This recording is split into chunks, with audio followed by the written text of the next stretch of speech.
శ్రీమాత్రే నమ. జయ గురు దత్తాత్రేయ నమ. ఫిబ్రవరి 5వ తారీఖున సుమారు రాత్రి 10 గంటలకి ధనుస్సు రాశి నుంచి మకర రాశిలోకి మారబోతున్నటువంటి కుజగ్రహ ప్రభావం కన్యా రాశి వారి మీద ఏ విధంగా ఉండబోతుంది అన్న విషయాన్ని మనం ఈ వీడియోలో పరిశీలిద్దాం. అంటే కుజుడికి మకర రాశి ఉచ్చ రాశి, అంటే మిగతా 12 రాశుల కన్నా కుజుడు మకర రాశిలో అత్యంత బలవంతుడై ఉంటాడు. ఇది కన్యా రాశి వారికి పంచమ స్థానం. అయితే శుభగ్రహాలకి కోణస్థానం, పాపగ్రహాలకి కోణస్థానం అంత అనుకూలమైనటువంటి స్థానం కాదు. అయినప్పుడు కూడా కుజుడు అత్యంత బలవంతుడై పంచమ స్థానంలో ఉండడం వల్ల జాతకుని యొక్క ప్రతిభకి, అతనిలో ఉన్నటువంటి టాలెంట్కి తగిన గుర్తింపు ఈ సమయంలో రావడం జరుగుతుంది. అలాగే ఇది క్రీడా రంగంలో ఉన్న వాళ్ళకి అత్యంత అనుకూలమైనటువంటి స్థితి. అంటే కుజుడు ఈ రాశి వారికి తృతీయ అష్టమాధిపతి. ఒక విధంగా రెండు కూడా 3వ స్థానం అలాగే 8వ స్థానం అన్నది ఒక విధంగా పాప ఫలితాన్ని ఇచ్చే స్థానాలు అంటారు. 3వ స్థానం ప్రమాదాలకి, అష్టమ స్థానం ఆయుష్కి కారణం అవుతూ ఉంటుంది. అయితే మరి అష్టమంలో ప్రస్తుతం గురుస్థితి కాబట్టి మరి అలాగే ఏం కంగారు పడి ఆయుష్ కోసం ఏం అనుకోకూడదు. అంటే కారకత్వాల గురించి చెప్పినప్పుడు ఈ రాశి వారికి కుజుడు అంత శుభగ్రహం కాదు, పాప ఫలితాన్ని ఇచ్చే గ్రహం అవుతూ ఉంటాడు. సో ఏదైనా జన్మశాస్త్ర ప్రకారం జాతకంలో విశ్లేషణ కొరకు వీళ్ళు పాపులని వీళ్ళు శుభులని, ఈ దశ అనుకూలిస్తుంది ఈ దశ అనుకూలించదని ఏదో ప్రెడిక్టివ్ ఫలితాల కోసం చెప్పడంగా అలా విభజించారే తప్ప వాస్తవానికి ఏ గ్రహం కూడా చెడ్డ గ్రహం కాదు, ఏ గ్రహం కూడా సంపూర్ణంగా శుభ ఫలితాలు కూడా ఇవ్వదు. జాతకంలో ఉన్నటువంటి జన్మజాతకంలో ఉన్నటువంటి గ్రహం యొక్క స్థితి, ఆ గ్రహం యొక్క షడ్బలాలు, వీటిని బట్టి ఆ గ్రహం మంచి ఫలితమా చెడ్డ ఫలితమా అనేది నిర్ణయించడం జరుగుతుంది. ఉదాహరణకి ఒక స్త్రీ జాతకంలో కుజుడు ఎంత బలంగా ఉంటే అంత సమర్థవంతుడైనటువంటి భర్త రావడం జరుగుతుంది. అలాగే మగవాడి జాతకంలో కుజుడు ఎంత బలంగా ఉంటే జాతకుడు అంత సమర్థవంతంగా తన యొక్క క్యారెక్టర్ని, అలాగే ఉద్యోగ సంబంధించిన విషయాలు, నాయకత్వ లక్షణాలు, అంటే వాస్తవానికి ఒక మగవాడు అనిపించుకోవాలంటే కుజుని యొక్క బలం తప్పనిసరిగా ఉండాలి. అదే వాడి జన్మజాతకంలో కుజుడు బలహీన పడితే ప్రతి విషయానికి కూడా ఇతరుల మీద ఆధారపడడం, కేవలం వైద్యశాలకి వెళ్ళాలన్నా ఒక ఇంజెక్షన్ చేయించుకోవాలన్నా భయపడిపోతుంటాడు. చిన్న రక్తాన్ని చూడగానే కళ్ళు తిరిగి పడిపోతుంటాడు. సో వాడికి కుజుడు బలహీనంగా ఉన్నాడన్నమాట.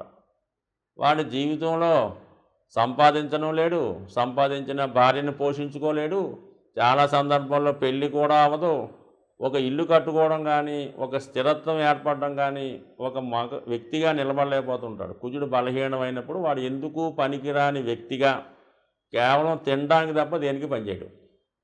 ఆ తిన్నది కూడా జాగ్రత్తగా ఆగాలంటే కుజుడు బలం తప్పనిసరి.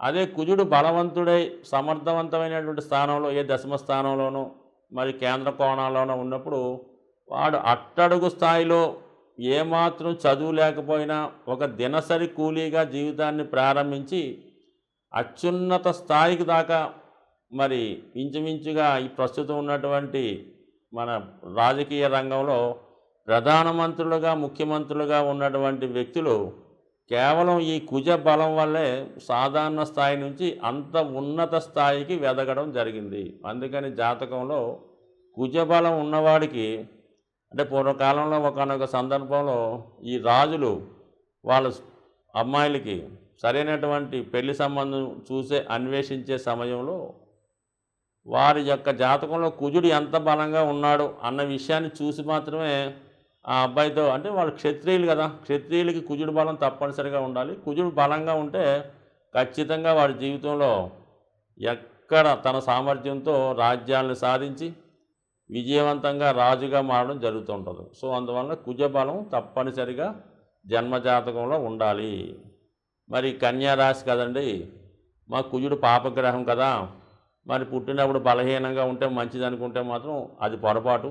అన్ని గ్రహాలు కూడా సమాన బలాన్ని కలిగి ఉండాలి. మరి కుజుడు ప్రస్తుతం ఈ జాతకుడికి పంచమ స్థానంలో సంచరిస్తున్నాడు కాబట్టి పంచమంలో ఉన్నటువంటి కుజుడు 11వ స్థానాన్ని వీక్షిస్తాడు. సో ఈ కారణం వల్ల మీ యొక్క వ్యక్తిగత సామర్థ్యంతో అలాగే మీలో ఉన్నటువంటి టాలెంట్ ద్వారా మీకు గుర్తింపు రావడం జరుగుతుంది.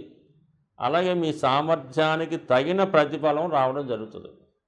చాలా కాలంగా మీరు ఉద్యోగంలో అభివృద్ధి లేకుండా అదే జీతంతో ఎదుగు పొదుగు లేకుండా పనిచేస్తుంటే ఈ సమయంలో ధైర్యంగా మీరు పోరాడి మీ యొక్క అభివృద్ధి కొరకు ప్రయత్నం చేస్తే అభివృద్ధికరంగా ఉండే అవకాశం ఉంది. సో ఏదైనా మరి జాతకంలో కుజుడు బలం తప్పనిసరి. మరి కన్యా రాశి వారికి కుజుడు పంచమ స్థానంలో అత్యంత బలవంతుడై ఉన్నాడు కాబట్టి మరి ఈ సమయంలో జాతకుడు భూముల మీద స్థిరాస్తుల మీద ఆదాయం లభిస్తుంది. అన్నదమ్ముల దగ్గర నుంచి ప్రోత్సాహం లభిస్తుంది. అలాగే మీ సంతానం మీకన్నా గొప్పవారై సంతానానికైనా ఉద్యోగాలు రావాల్సి ఉన్నా వాళ్ళకి పెళ్ళిళ్ళు అవ్వాల్సి ఉన్నా మరి ఈ సమయంలో ఈ ప్రయత్నం ద్వారా మరి కుజుడు పంచమ స్థానంలో ఉన్నంతసేపు ఖచ్చితంగా మీ సంతానం యొక్క అభివృద్ధి కూడా మీకు రావడం జరుగుతుంది. సో ఏదైనా మరి కన్యా రాశి వారికి కుజుడు యొక్క పూర్తి బలం చేకూరాలంటే మరి ఏదైనా ఒక మంగళవారం రోజు ఎవరికన్నా కందులు దానం చేయడం కానీ ఏదన్నా గోశాలలో కందులు డొనేట్ చేయడం వల్ల కానీ లేదంటే హనుమాన్ చాలీసా పారాయణ వల్ల ఖచ్చితంగా కుజుడు మీకు అనుకూలంగా మారడం జరిగే అవకాశం ఉంది. బట్ ఏదైనా కన్యా రాశి వారికి కుజుడు తప్పనిసరిగా బలవంతుడై ఉండాలి. ఉంటేనే వీళ్ళ జీవితంలో వాళ్ళు పుట్టిన స్థాయి కన్నా ఉన్న స్థాయికి వెళ్ళి అనుకున్న విజయాన్ని సాధించే అవకాశం ఉంటుంది. సాధారణంగా గ్రహాల యొక్క శాంతి కొరకు పంచభూతాలు అంటే మనకి గాలి, నిప్పు, నీరు, వాయువు, ఆకాశం అనే 5 తత్వాలు ఉండడం జరిగింది. దీన్నే మనం ఈ పూజాధికారులు నిర్వహించేటప్పుడు పంచోపచార పూజ అని చేయడం జరుగుతూ ఉంటుంది.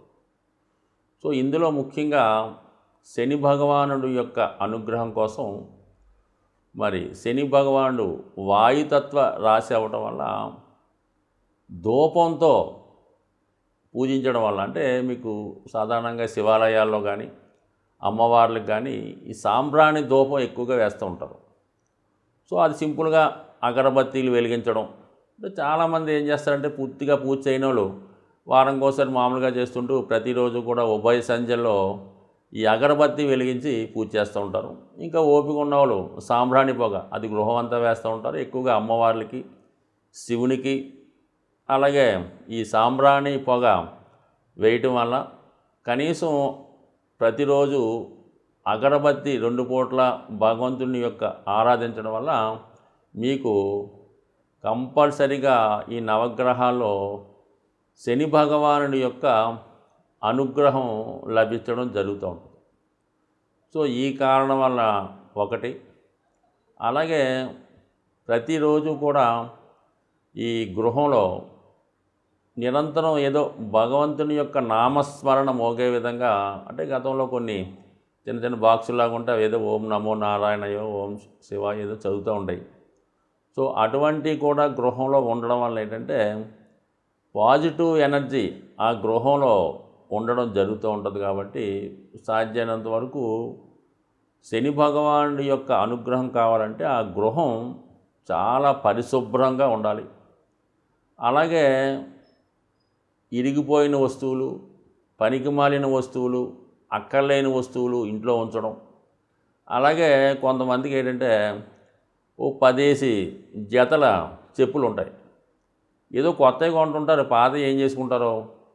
ఈ చెప్పుల జతలు ఎక్కువ అవడం వల్ల ఈ కొంతకాలంకి ఆ నెగిటివ్ ఎనర్జీ వాటి మీద వచ్చే అవకాశం ఉంటుంది. కాబట్టి సాధ్యమైనంత వరకు ఈ చెప్పులన్నీ నిల్వ ఉంచకుండా ఎప్పటికప్పుడు దాన్ని అవసరం తీరిన తర్వాత బయటపడేయడం, ఏదో 1-2 చెప్పులు పెట్టుకోవడం అన్నది ఒక కొత్తమైన పద్ధతి. అలాగే ఇంట్లో వాడే చీపురు గట్ట దాన్ని కూడా మరి ఒక చోట కొంతమంది నిలువుగా పెడుతుంటారు అనమాట. అంటే కుచ్చు పైకి వచ్చేలా పెడుతుంటారు అనమాట. జ్యేష్ఠాదేవి చేతిలో ఆయుధంలాగా. ఎట్టి పరిస్థితుల్లో కూడా కుచ్చు అరిగిపోతే ఇంకోటి కొనుక్కుంటా ఏం పోయింది. అందువల్ల ఎప్పుడు కూడా అది నిలువుగా కరెక్ట్గా పెట్టాలి తప్ప కుచ్చు పైకి వచ్చే విధంగా మాత్రం ఎట్టి పరిస్థితుల్లో కూడా పెట్టలేదు. ఇవన్నీ కూడా అలక్ష్మికి కారణాలు అన్నమాట. సో అలాగే ఏంటంటే ఈ భోజనం చేయడానికి కూడా ఒక పర్టికులర్ టైం పాటించాలి. ఏ టైంలో పడితే ఆ టైంలో తినడం, ఎక్కడ పడితే అక్కడ తినడం, ఈ టీవీలు చూస్తూ ఈ మంచాల మీద కుర్చీల్లో సేరబడి ఈ విధంగా భోజనం చేయడం, ఏదో ప్లేట్లో భోజన పదార్థాలు ఉడించుకొని తినడం, ఇవన్నీ కూడా ఐశ్వర్యప్రదం కాదు. ఇవన్నీ కూడా శనిని ఆహ్వానించే ఇండికేషన్స్ అన్నమాట. ఈ అనాచార పనులన్నీ కూడా శనిని ఆహ్వానిస్తుంటాయి. అలాగే శుభ్రమైనగా ఉండడం, శుభ్రంగా భోజనం చేయడం, అలాగే ఆహార పదార్థాలు కూడా జాగ్రత్తగా వినియోగించడం, ఇవన్నీ కూడా లక్ష్మీదేవి అనుగ్రహానికి పాత్రలు అవుతూ ఉంటాయి. కాబట్టి సో ఏదైనా శని భగవానుడి యొక్క అనుగ్రహం కావాలనుకున్న వాళ్ళు ప్రతి పని కూడా పద్ధతి ప్రకారం నియమానుసారం చేసుకోవడం వల్ల వాళ్ళు కంపల్సరీగా శని భగవానుడు టాప్ రేంజ్లోకి తీసుకెళ్లే అవకాశం ఉంటుంది. స్వస్తి.